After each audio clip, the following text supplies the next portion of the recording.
नारद जी घूमते घूमते सब जगह अपनी बड़ाई करते रहे। बड़ाई करते करते पहुंच गए कैलाश पर। भोलेनाथ जी के समक्ष जाकर भी खुद की बड़ाई कर दी। आप बड़ाई करना ये सबसे बड़ा गुण नहीं है, अवगुण है।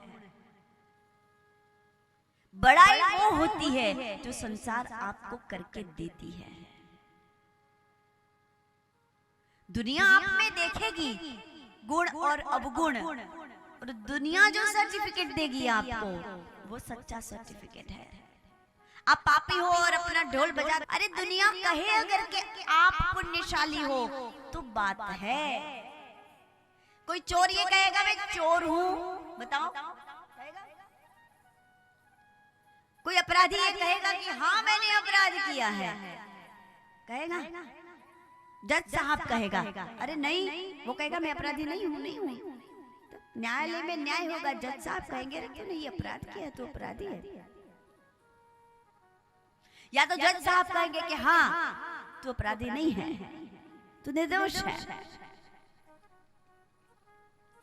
तारीफ वो सच्ची होती है जो दुनिया हमारी करती है। हम खुद जो करें वो तारीफ नहीं, वो बेवकूफी है। आप बड़ाई की कोई अस्तित्व नहीं है महाराज। आप अपने आप में तो जमीन पर बैठकर सोच लो मैं भारत का राजा हूँ, तो आपको कौन रोकेगा? रोकेगा कोई? बताओ जी। आप सोचो मैं स्वर्ग का राजा इंद्र हूँ, हाँ तो सोचो आपको कोई रोकने के लिए फुर्सत में नहीं है। अपने आप में तो आप कुछ भी सोचो ना। आप सोचो मैं स्वर्ग का राजा इंद्र हूँ, पर कोई आके आपसे कह दे कि भाई तू सुल्ताना निवासी है, एक सामान्य इंसान, तो वास्तविकता तो वो है ना जो दुनिया आपको कहती है। तो नारद जी आप ही अपनी बड़ाई करने लगे। मैंने कामदेव को जीता, मैंने कामदेव को जीता, मैंने कामदेव को जीता। भगवान विष्णु को ये अच्छा नहीं लगा। अब बड़ाई करते करते भगवान विष्णु के पास ही पहुंच गए।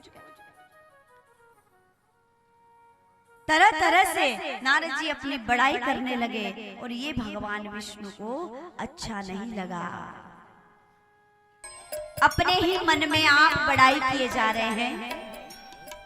उनकी बुद्धि को ठिकाने लाने के लिए भगवान विष्णु ने एक माया रची।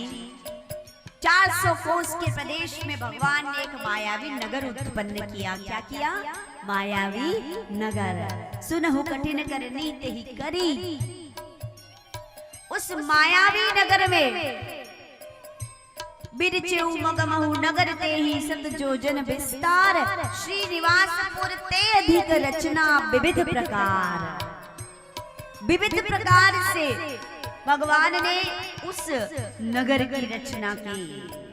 माया का एक नगर बनाया जिसका विस्तार 100 योजन का था,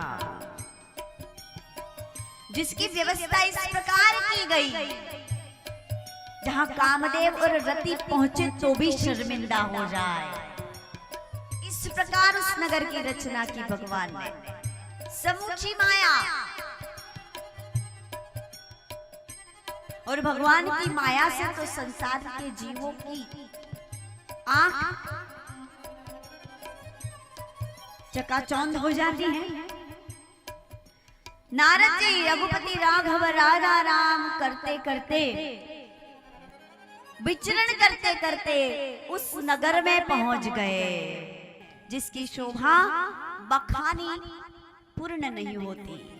इतना सुंदर नगर, इतनी सुंदर उस नगर की ऋतुएं और इतने सुंदर झरने, नदियां, पहाड़, बनराई, बाग बगीचे, इतने सुंदर उपवन, इतने सुंदर पर्वत,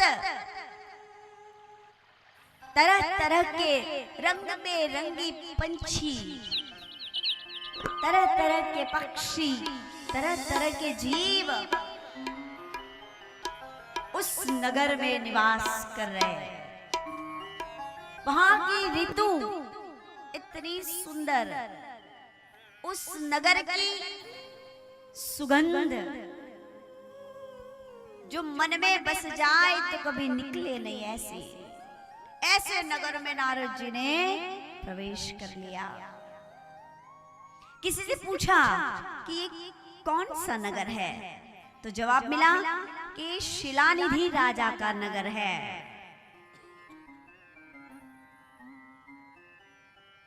बोले यहाँ पर इतने लोग क्यों इकट्ठे हैं?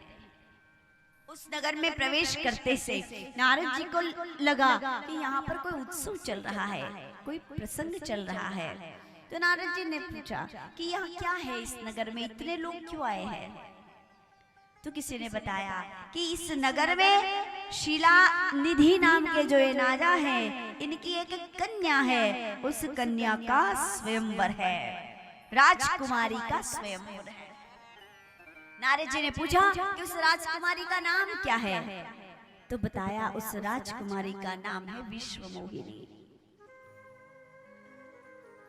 नारद जी को राजकुमारी का नाम बहुत अच्छा लगा।